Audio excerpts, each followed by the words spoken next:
Saquon Barkley in a 25-second or Jordan Addison in the 204? If you have no running backs and you're flush with 4 or 5 receivers in the Jordan Addison range, and this is what it costs you, you're kind of getting a break by getting that 25-second back. That's some value added to where you don't have to make the 204 pick.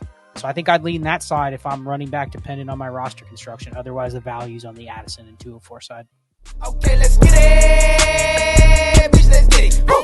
Welcome on in, everybody. It's me, Ty DeClaire. You can find me over on X at Ty DeClaire44. This week, I got the incomparable Scott Connor at Charles Chill FFB over on X this week.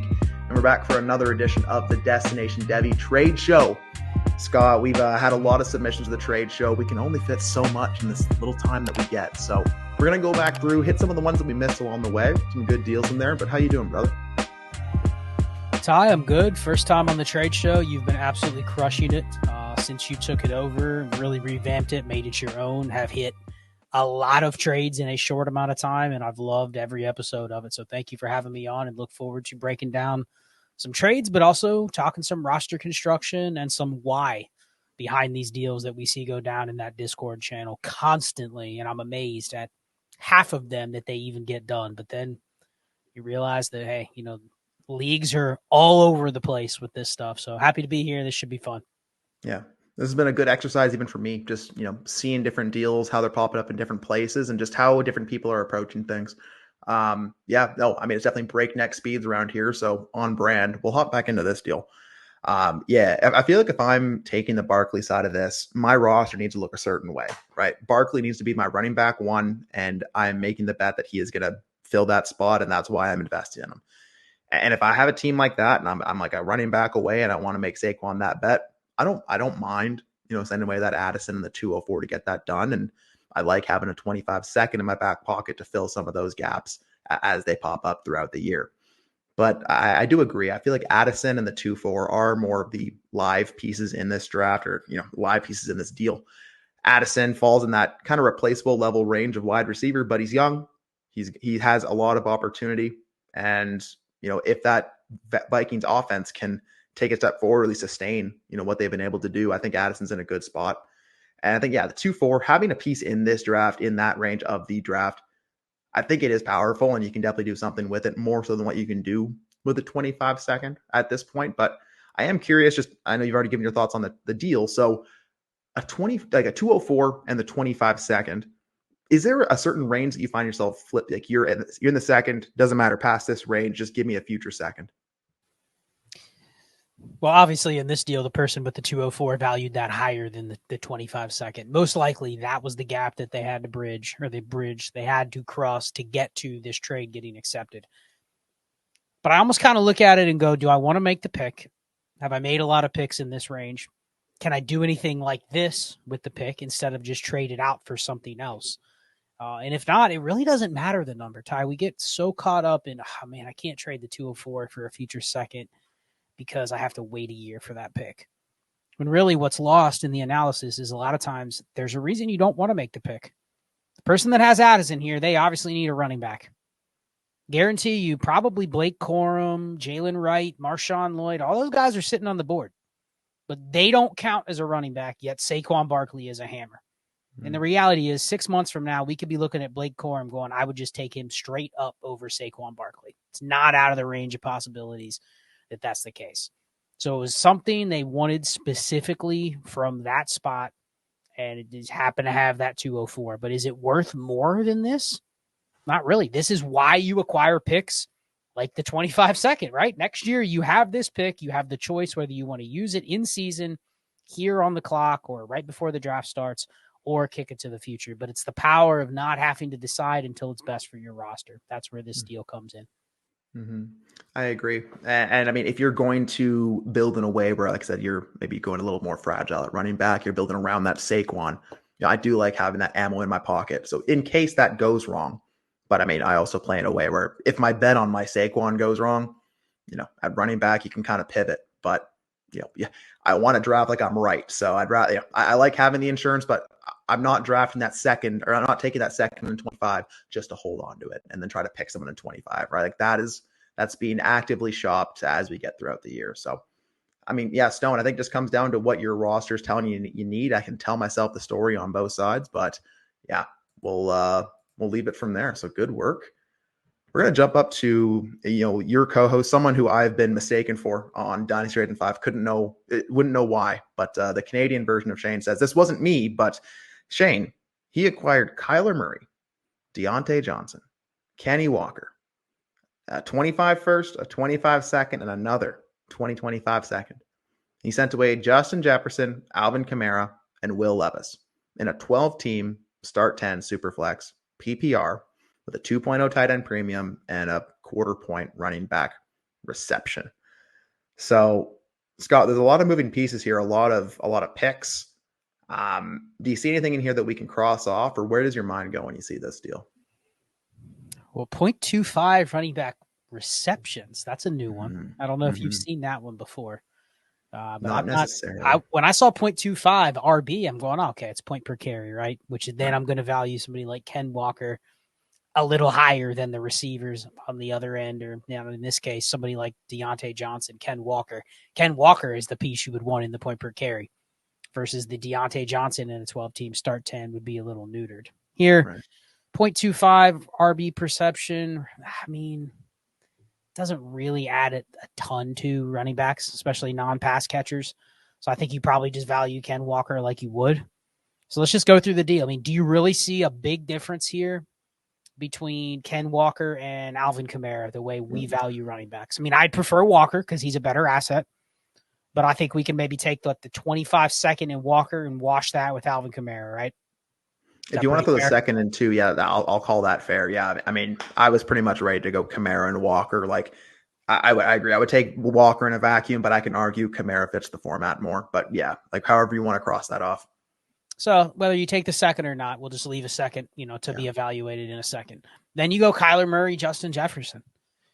In a 2 PPR, I think this is always roster dependent, but doesn't it feel like in a 2 PPR where the tight ends can bridge the gap to the receivers a little bit closer, that it's fair to kind of wash Kyler Murray and Justin Jefferson and just say, we don't know what the rosters looked like beforehand. Obviously, Shane probably wanted a quarterback here, and he was willing to pony up his best asset. Now, he gave up Will Levis, which makes me pause a little bit in terms of really what did his quarterback room look like and what did his receiver room look like.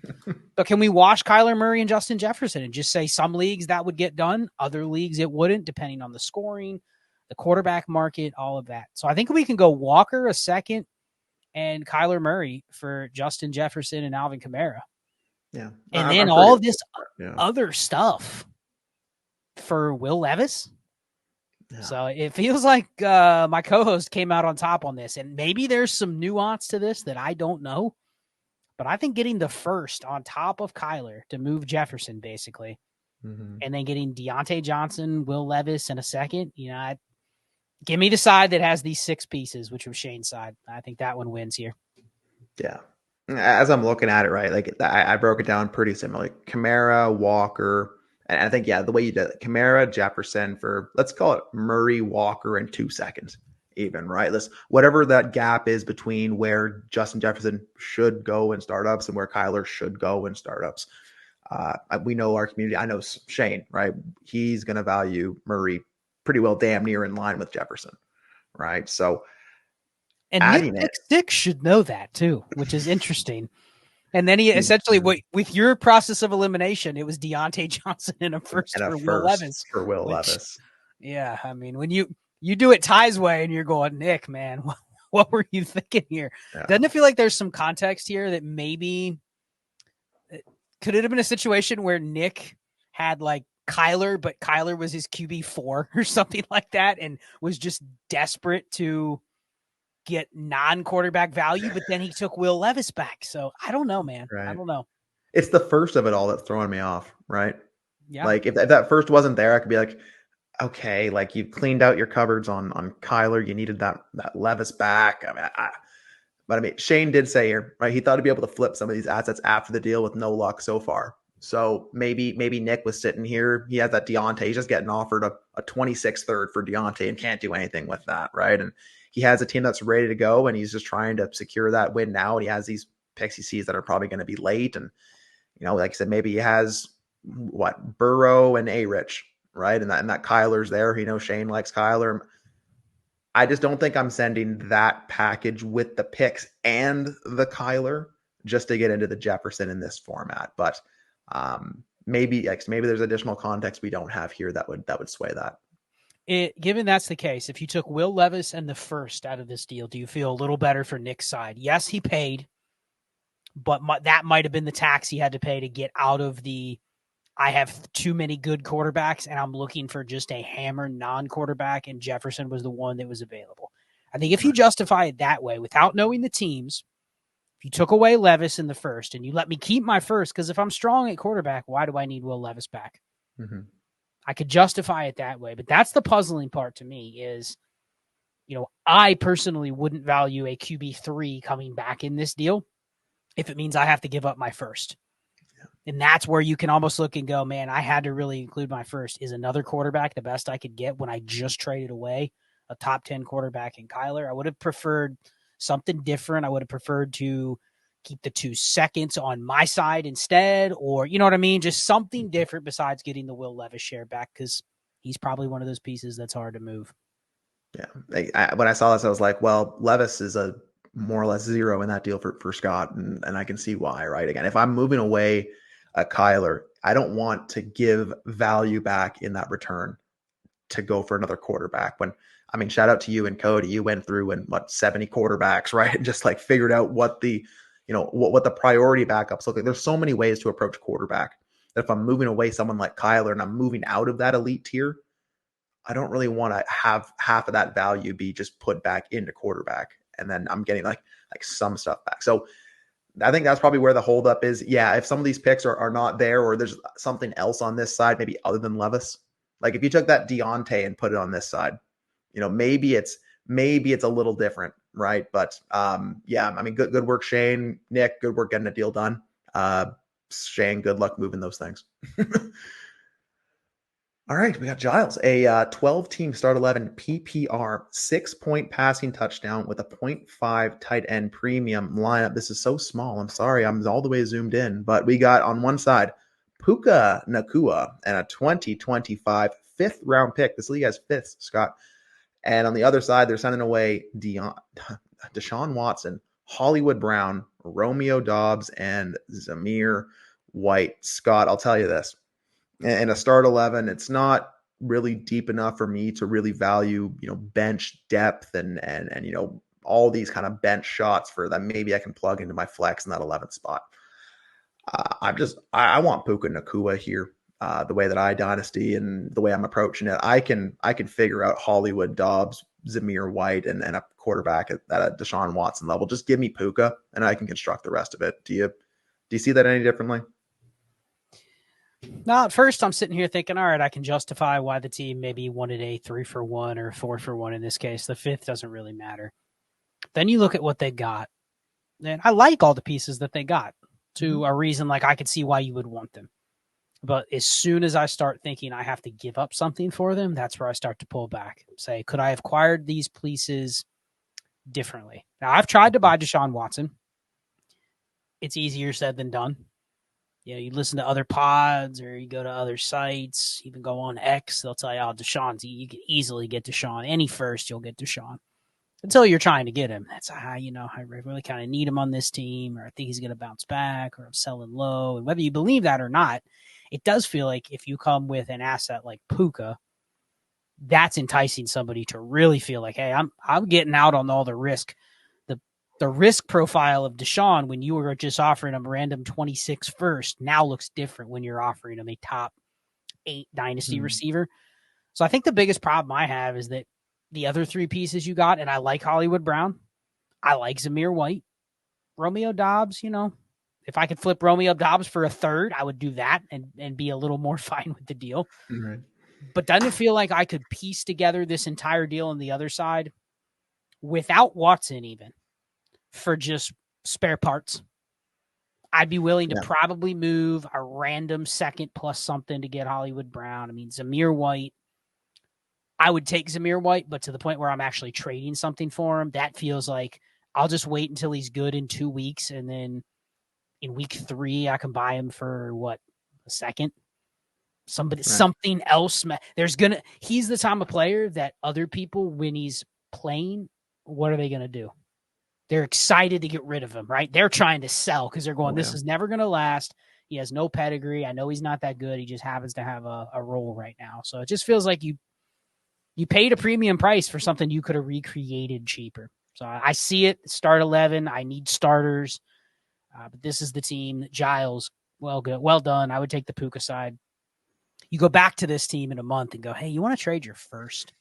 No, seriously, this is one of those managers where you keep in mind this type of deal that a manager would make, because that means that they're probably viewing their team in a very specific light. And once they make this deal, they're kind of committed to, all right, I just gave up one of my top 2 or 3 assets for a package because I need players. And this is the kind of team you just keep in mind till you have something that maybe you could flip for a first, and you go, that's the type of manager I want to bet against. Doesn't this kind of feel like a deal where one owner went to keep trade cut, just kept punching in names until it added up to Puka Nacua? Yeah, and added a couple names in Hollywood and Zamir White that are probably a little pumped up on keep trade cuts numbers, even though we know they're probably both replaceable at their respective positions. I'll give Giles credit. Ty, would you send a deal out like this unsolicited if you had Watson, Hollywood Brown, and Zamir White? Or you're probably just like, you know what, I'm fine with them on my team, right? Like you wouldn't probably seek this deal out. So I'm curious how this came about. If he was like, you know what, I'm going to try to package 3 useful but really not sticky valued assets to go try to get one top 20 asset. And he had the foresight to probably send it out, and then it got accepted. Now, if it was proposed to him, that's a different story. But I have a lot of teams with guys like Hollywood Brown and Zamir White, and maybe it's a time thing, but I don't even ever think to make this deal in a start 11. I just go, I'm good with those guys, and I probably didn't get them at any significant cost. So if they expire on my team, big deal. So well done for actually getting this type of deal done. I'm curious how it came about. Yeah. And I mean, like when you're constructed well, like those guys can all have roles on the team, and you can tell yourself like how that's going to actually work for you. If you're not really doing it with a plan, then I hate having all those guys in that range, because then you don't know who to start week to week, right? So I would, if I had to assume, I would bet that Z Brockberg had a need at quarterback, and maybe he sent a deal over trying to get that Watson, and maybe this is a counter that came back, right? Where maybe there was some junk going back and forth, and Giles was like, I just want that Puka. Let me. You can keep that Hollywood, that Dobbs, that White. You can keep those pieces, but just give me that. So I'd assume that it was probably a quarterback needy driven counter that led us to this point. But yeah, I mean, this is the kind of thing that I find myself saying a lot in some roster reviews, especially when you have that Hollywood Brown, who maybe is like your 7th or 8th wide receiver in a start 11. Right. And then you have that Zamir White, but you're constructed well. You have James Conner, you got Tajay Spears, and Kenny Walker, right? You have a lot of pieces there already, and you have that D Watson, that Dwatts, but he's quarterback 4, right? So you're trying to find a way just to move out some of that value that's just not going to find its way into your lineup, and actually move into a hammer who, like we've found it on some shows, like we've been asked the question, is Puka a hammer? Right? People just because of the beginnings of Puka, there's always going to be that, is it going to turn into a pumpkin? Is Cinderella not going to go to the ball? Right. So I think that Puka is one of those players you probably can get a deal like this for, because I think there's still that hesitancy, but good work. If you can find a deal like this, especially like base it around that Dwatts, if that keep trade cut price isn't what the streets are actually saying, Scott, I'll just say, I think we're playing in Heisman leagues too much. Like people are pretty privy to that Watson in those leagues. Let me ask you, if you get an offer for your Watson and it's like Jaden Reed, Zay Flowers, Jordan Addison, you're probably turning that down, right? Just because you're not really probably pushing your league forward or your team forward at all by doing that deal. And that's typically the range where someone will go, okay, I really don't want to send a first, but I can send one of these like mid-tier, non-difference making receivers to try to get Watson. So if that's what happened, which is typically the range somebody is probably going to go to if they're trying to get Watson, they're not starting at the Puka range here. Give me a couple seconds in Hollywood and Watson, and I'll give up Puka.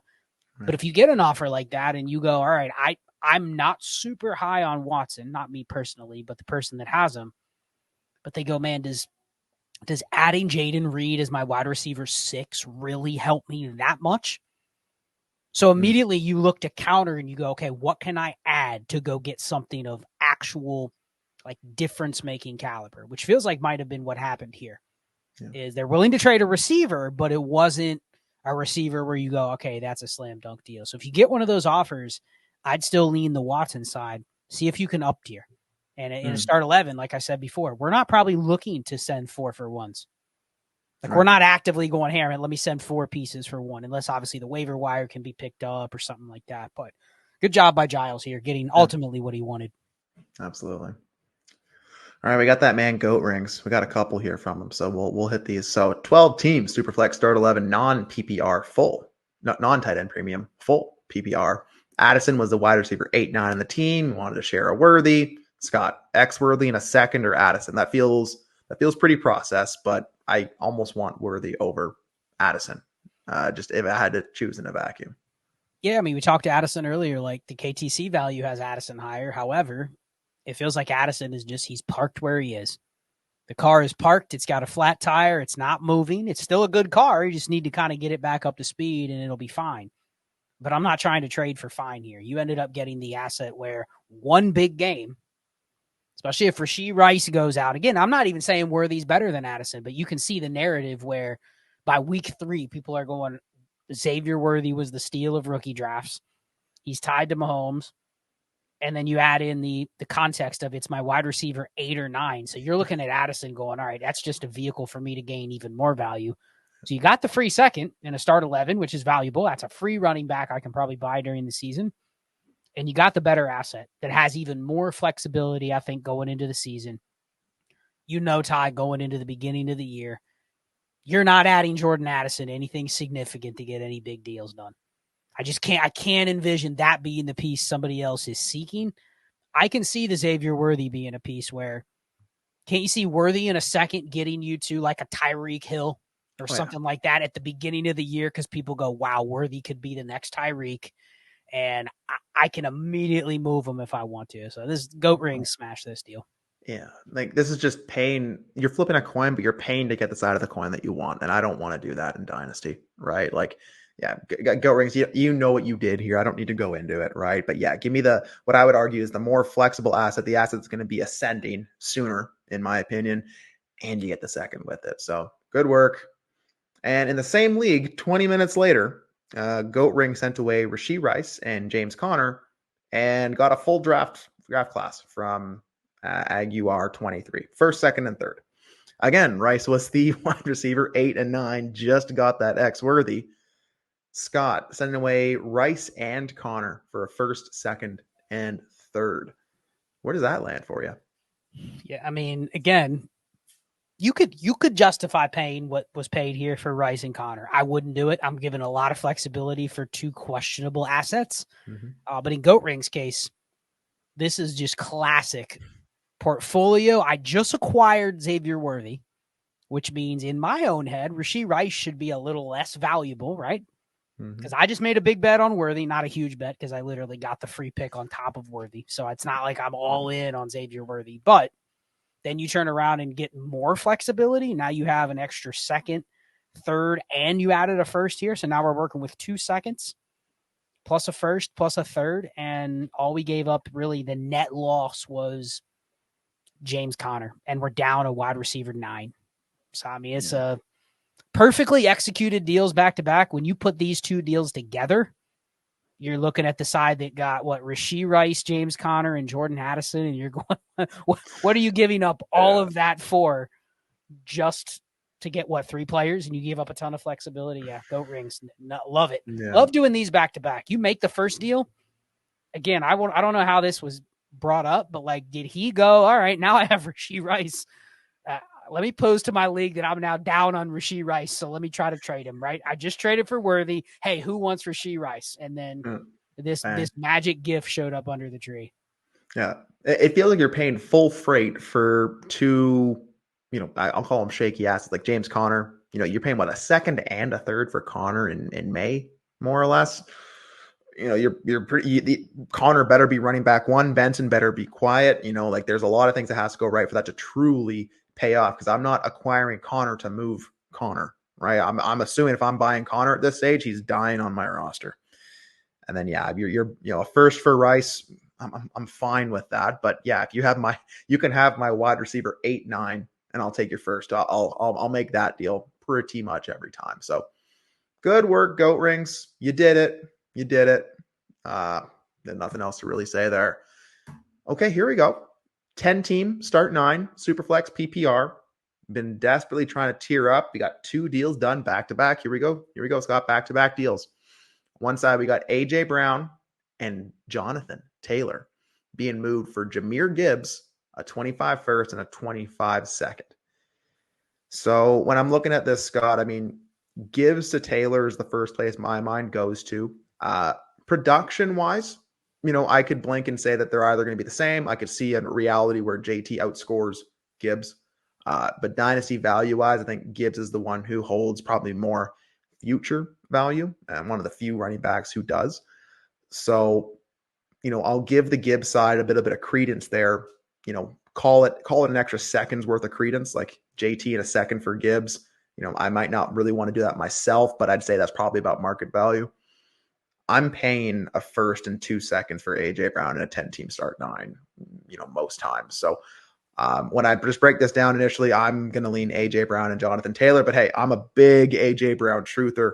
Not even a truther anymore, just a love affair with AJ Brown. Scott, do you see that any different? No, I mean, you nailed it. If you ask people why they wouldn't do this deal, it would be because, well, Jahmyr Gibbs is more valuable than Jonathan Taylor. But what did you actually do in this deal? You use that more valuable Jahmyr Gibbs to actually turn your random first and a second into another starter in a very shallow league. If this is a 12-team start 11, I'm fine with the other side to an extent because I think I could now go to Gibbs and go, all right, if I got Gibbs, I have the first and second. Sure, I gave up A.J. Brown, but I could probably go to another team that has a running back and extract some more value out of Gibbs potentially. So it would be closer. But here, given that it's a 10-team start 9, like you're desperately looking for the person that comes along and says, here, I'll give you a guaranteed starter for your random first and second. And all you had to do is hide that Gibbs value in the deal to pull it off. Well done. You didn't disrupt your construction. You turned 2 random picks into a locked-in hammer, and now your lineup and team is much better because of it. So great deal. Yeah, good work there. And then followed up literally 2 minutes, like a minute later, they got CMC, but they sent away Barkley and Olave. So 10-team start 9, 90 starters across the league. Hammer, this is truly a hammers matter kind of bet. I mean, Saquon to McCaffrey, Scott, where is the gap there for you? And then there's the Olave of it all with this. So even in a 10-by-9, like I think personally, I'd be leaning the leverage side of the deal.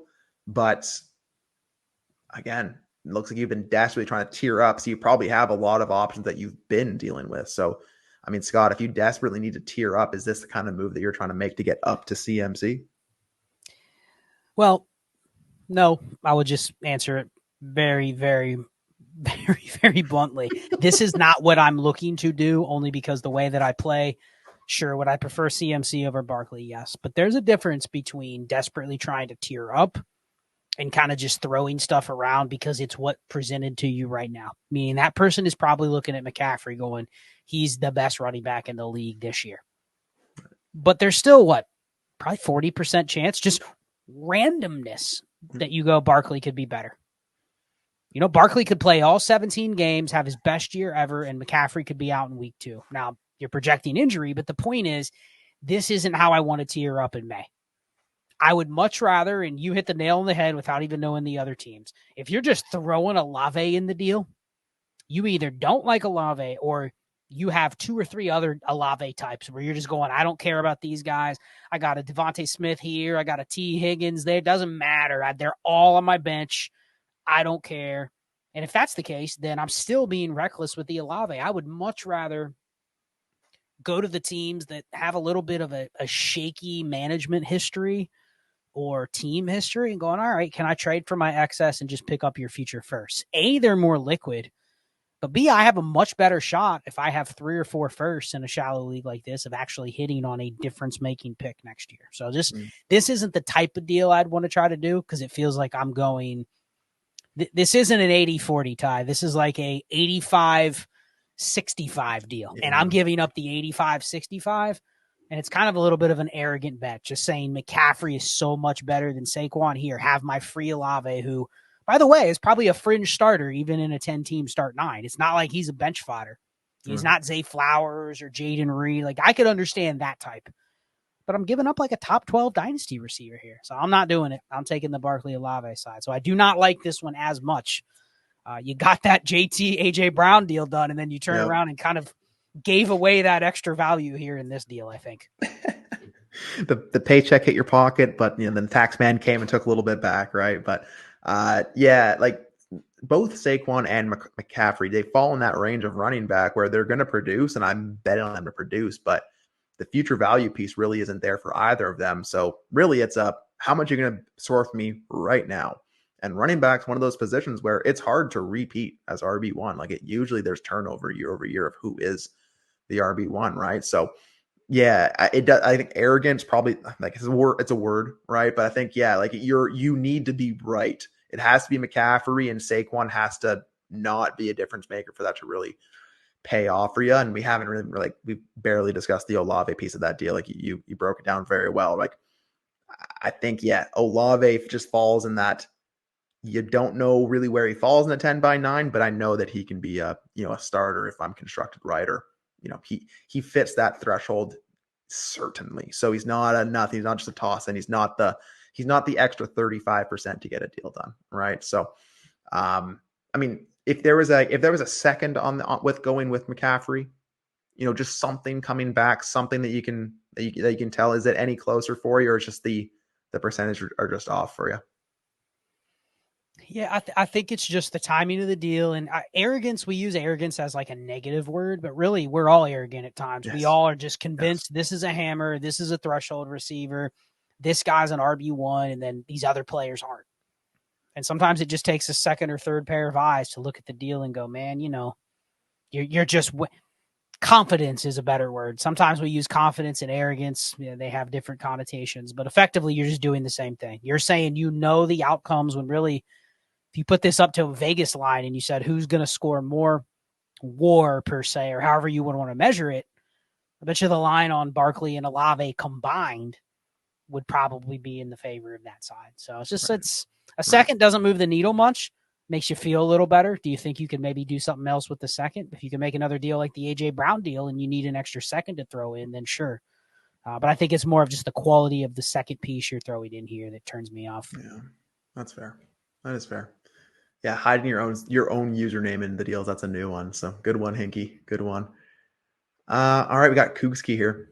A 12-team start 11 Superflex PPR 2.0 tight end premium. We got Anthony Richardson, Kirk Cousins, Baker Mayfield, Jahmyr Gibbs, Kenny Walker, Brian Robinson, Swift, and Zamir White, JJ, Amon-Ra, London, Diggs, Addison, Gabe Davis, Laporta, McBride, and Kelsey. Lord. So on one side, you got DK Metcalf, that Jake Browning, and Rachaad White. And the other side, Joe Flacco, sending away Drake London and Brian Robinson. So that's how they got Drake and Robinson. Scott, you and Cody, again, you just went through Flacco, Browning, talked about them all.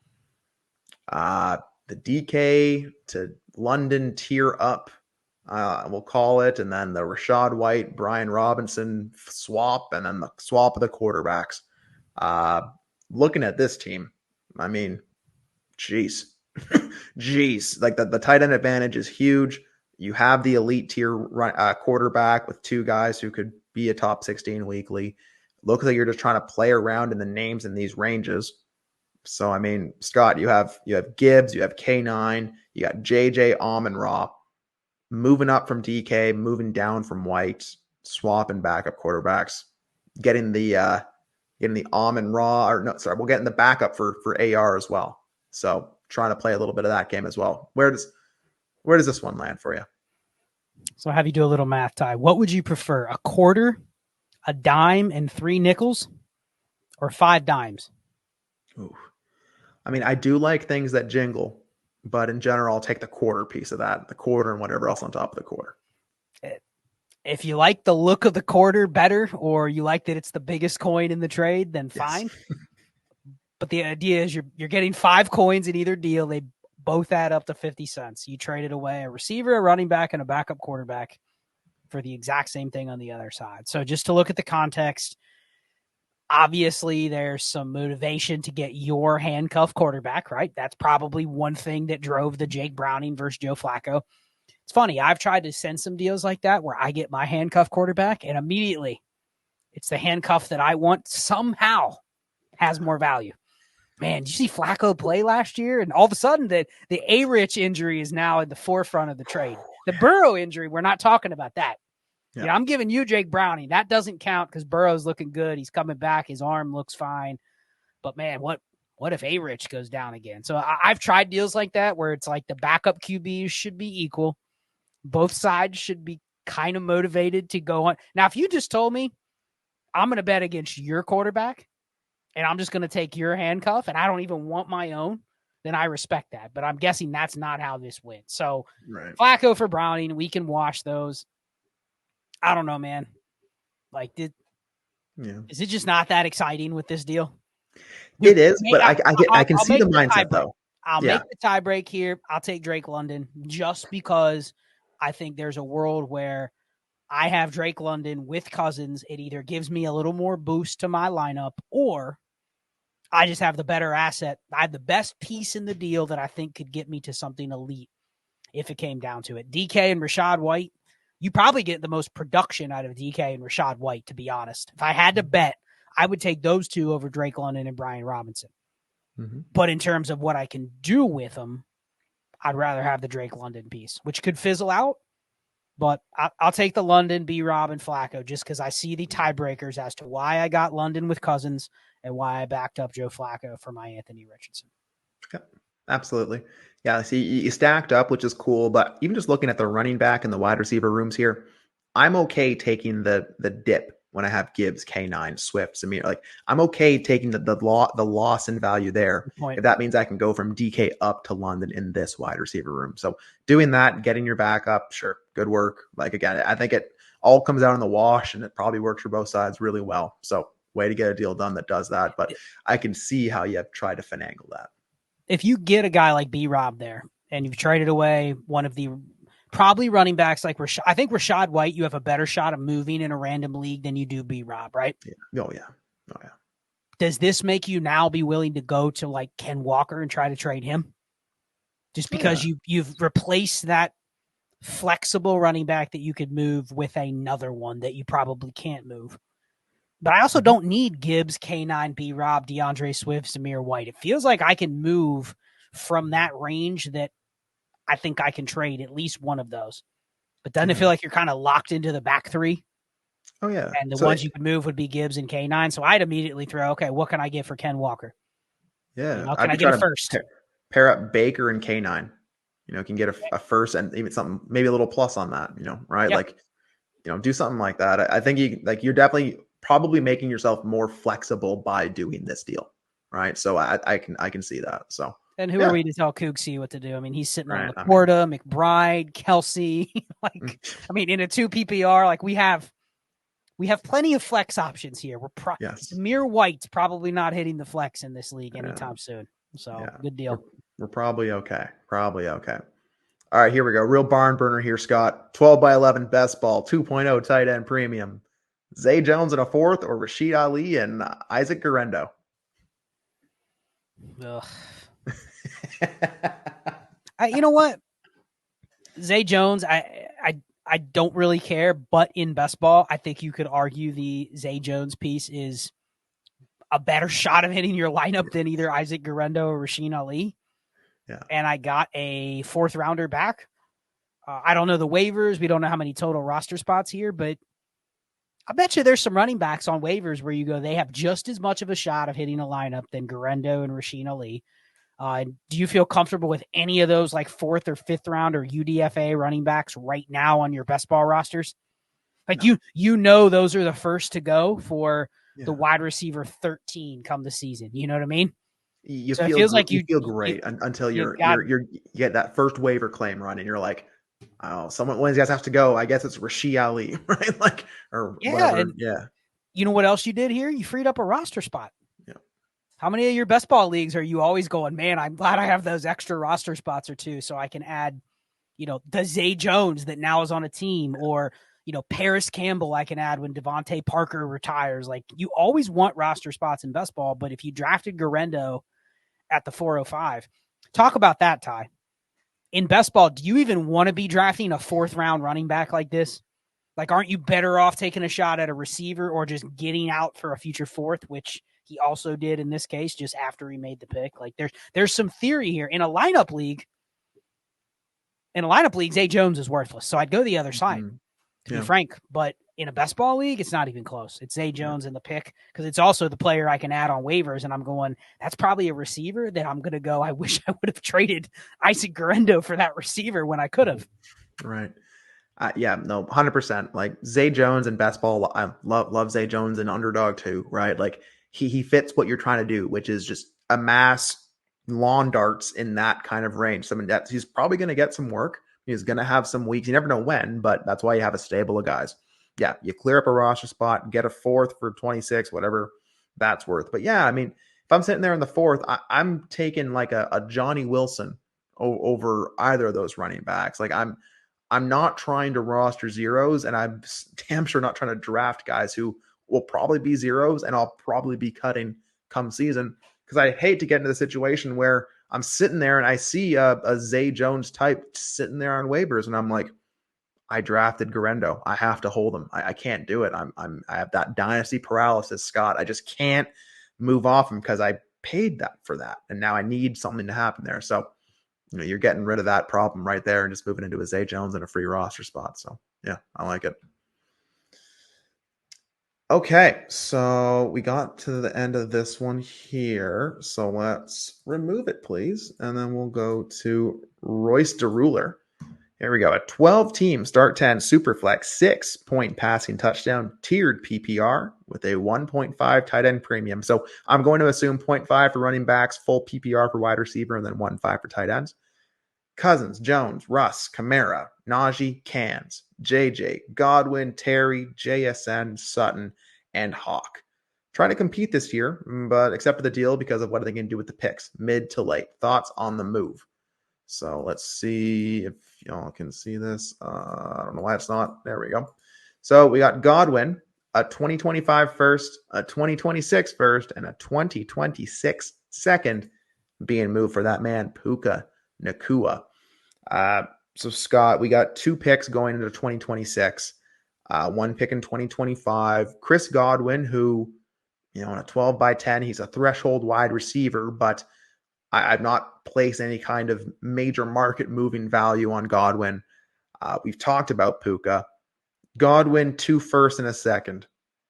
I mean, it's 2 firsts, a useful piece, and a second in your pocket for Puka on a team that, in my opinion, it could compete, but I want some more shots. I want some more flexibility on it. Would you move your Puka for that in a 12 by 10 or on this team? Yeah, I mean, this is kind of a rough team. It's one where you're really looking at it with rose-colored glasses to think that you have even a prayer to compete. You have just a bunch of kind of mid players, which is why, I mean, I would almost consider this deal without the Chris Godwin share in there. Yeah. Like, it's a fair price. Like, you're not seeing, how many receivers are you seeing people just throw down 2 firsts and a second that are not named Justin Jefferson, CeeDee Lamb, Jamar Chase? I mean, I don't even know if you see this for Marvin Harrison on the clock. You know what I mean? Like, you don't see this type of offer. Doesn't mean it's not fair. And I'm guessing the person that took the Puka side is going, everyone knows my picks are late. I've probably been a successful team that's always going to sell their picks to try to get as many points as possible. So I'm just banking I can get into the final 4, and I'm trading away the 110 in both years. And the good thing is, and I'll give a shout out to one of our, somebody that I've known for a long time, Dogtown. He always talks about, if you're going to move picks, even 1 year out, but if you're going to do this kind of deal, you have to get guaranteed liquidity going forward. You need an asset where you go, even if the player has a bad season, I can still turn around and get something done with. And I think that's Puka. I don't think he's bulletproof, but I think if he was wide receiver 15 this year, he's not going to get hammered to the point where people go, he's not even worth a first anymore. You'd still be able to count him as probably a top 15, top 12 receiver. So I think you're buying some security here by adding him. You're not paying all your picks for what you don't want to do is go, I paid all of this to get Michael Pittman and Brandon Ayuk. You know what I mean? Like, I got two pieces, but both of them are subject to one bad year and people are going, I'm done with that player. Right. So I don't love it for the Puka side, but I at least got the asset where I know I can stomach losing my picks. I like the package here. Yeah. I agree with the assessment with Royce. Yeah. He says, what can I do with those picks? Yeah. You may get burned. You may have to make those picks, but your team needs to make some picks anyway, or at least have some assets in the future to play around with. So good deal. Yeah. I mean, you're looking at Cousins, Jones, Russ, like having a couple extra first in your pocket to actually go and move one of those quarterbacks up. If you do have a hot start to the season, right? Like having that's going to get you probably a lot further than that Puka is.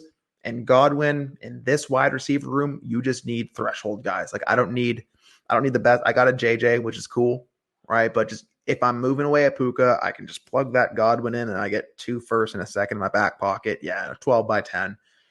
Yeah, I'm there for it. And I mean, again, you're banking on Hawkinson. Like, and that's not really the piece that I'm trying to bank on if I think my team's going to compete in this year, because I don't know if he has enough healthy knees to really get there. So every deal I'm making here, I'm trying to just add that extra flexibility. And I like what you said there with Dogtown, right? Like, yeah, if I'm moving into that, like, let me get an asset that's flexible and we'll be able to, we'll have that future flexibility. I'm not just burning all that just for straight points, just a straight a bet on points.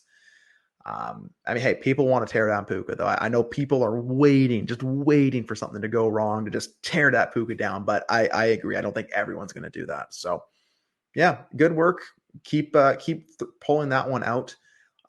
Scott, I saw this deal, thought of you, and I have a little surprise for you after I read this. So we got an 8-team start 13, 2 quarterback with an extra super flex. You can start 3 quarterbacks per week. And start 13, start 2 tight end, 3 PPR for tight end and running back, and a 2 PPR for wide receiver. So before I read the deal, I'm just going to pull this over here. Pull this over from old Destination Devi's War Machine. Okay, so I pulled the War for you, Scott. And really, I think they just kind of boosted all the scoring. They just boosted everyone up, so it just kind of still looks more or less the same. Tight end a little higher, wide receivers, really nice, but then, so it's pretty well even. So we got a 3-team trade here as well. So crazy league, 3-team trade. Easy Matt, he got Jalen Hurts, Sam Laporta, Malik Neighbors in a second. Sent away Josh Allen, Trey McBride, a first and a third. So swap Allen and Hurts. I don't think, they're probably the same tier, but you probably have to give a little bit of a hat tip to Allen to make that go through. Laporta for McBride, choose your horse, but you probably have to give a little bit of the hat tip to Laporta. So I'm kind of okay just crossing those top 2 off. A first and a third for Neighbors in a second. I want Neighbors in a second. Pretty easy there.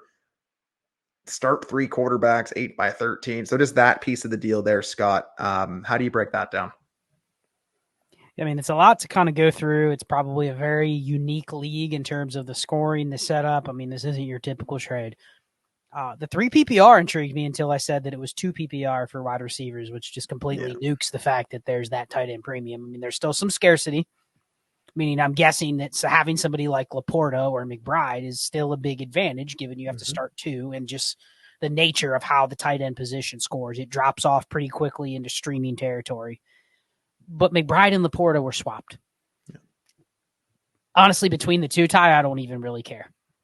And Allen and Hurts, it's not like you're really moving a tier up or a tier down. I think we would both take Allen, but there's not to a point where if I have Hurts, I'm not motivated to add even a first. Even in an 8-teamer, I'm not motivated to move really anything of much value on top of it. So I think you can wash those out. And now you're going, all right, I paid a first and a second for Neighbors. I'll lean with you.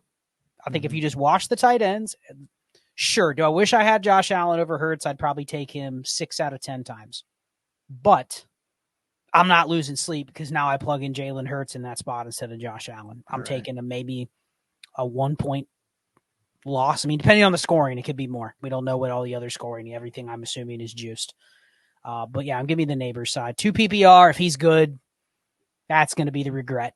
You look back and you go, I gave up a first and a second for Neighbors, and in a 2 PPR league, if he's a 100-catch guy as a rookie or something like that, you're going to be kicking yourself for giving him up because he's going to be in the Amon-Ra, Lamb, Jefferson, Chase tier if he has a good season. Like you're giving up the asset here that you could regret. I don't regret if I'm wrong on the Jalen Hurts versus Josh Allen or Sam Laporta versus Trey McBride. So give me the Neighbors side pretty easy. Yeah, I think Neighbors has a great little runway here ahead of them in that offense, and yeah, the other piece, it just really choose your favorite, right? And again, you're not really going to lose much between Laporta, McBride, Allen, Hurts. So yeah, just give me the Neighbors there. I'll bet there. Okay, so second deal here, Kyler Murray, Trey McBride, again in the stack, and a first and a third, sending away that Hurts, Laporta, and a second. So again, McBride, Laporta, same story. You know, hey, you're getting the Arizona quarterback too. Cool. Kyler Murray to Hurts. Is that a first difference for you, Scott? From Hurts to Murray? We got a second back. You did. And I just wonder if this league really probably views that first or second that different.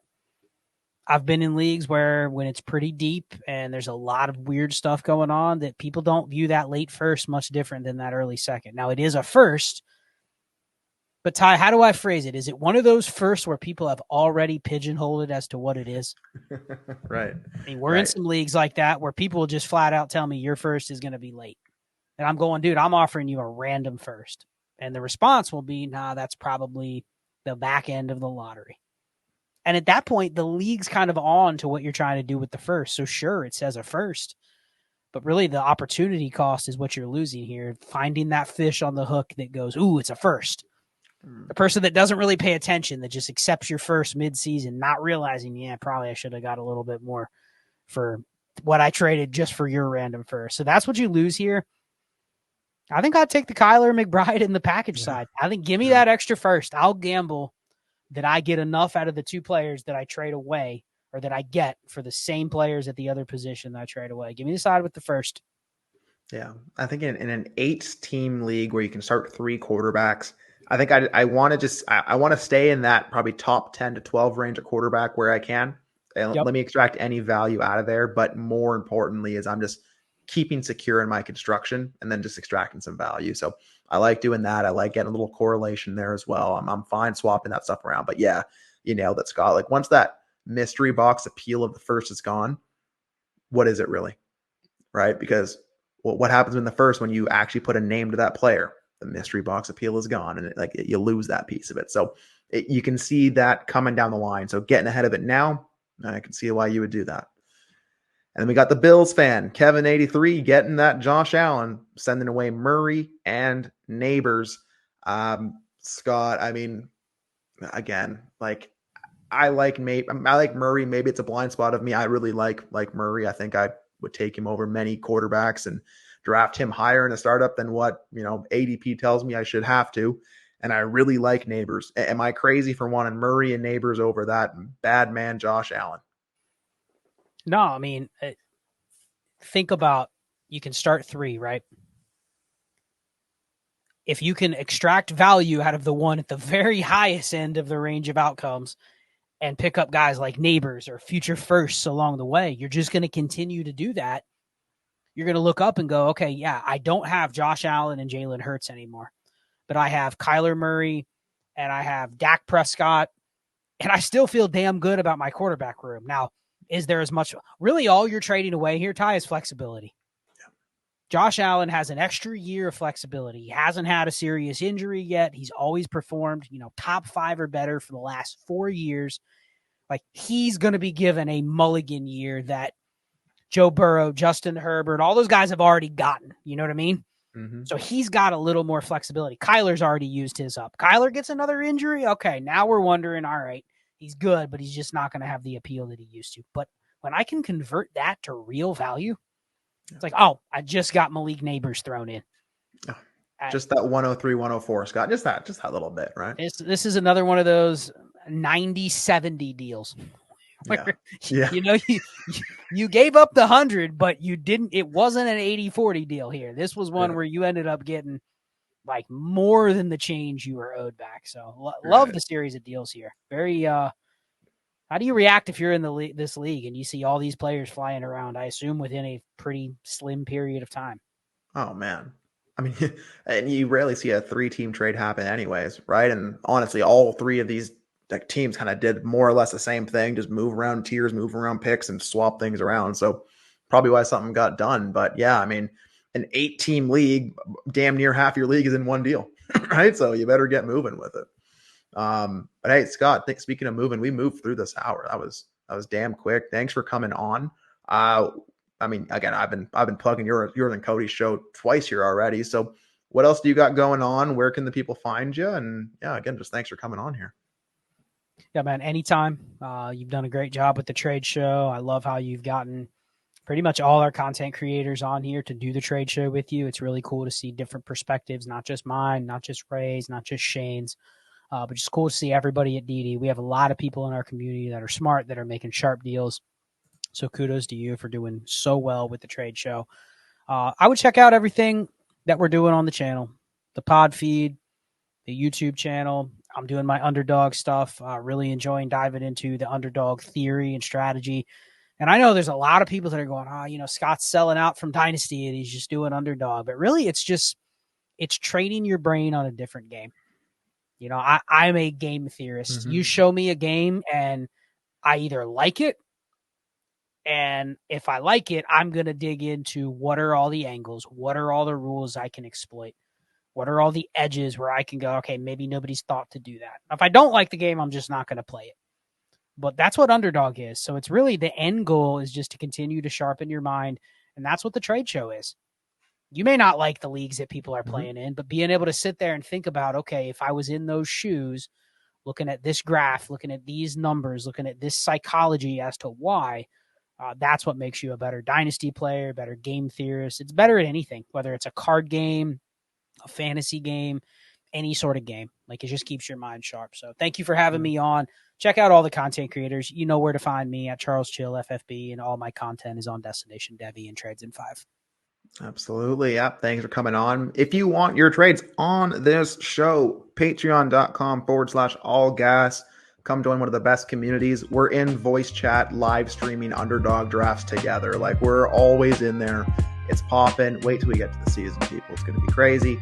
Underdog, speaking of it, head on over there, sign up with code ALLGAS, claim your special pick and your first time deposit bonus up to $250.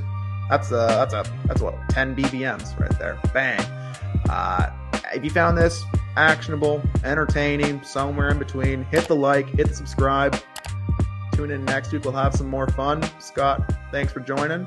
We out of this thing. Peace.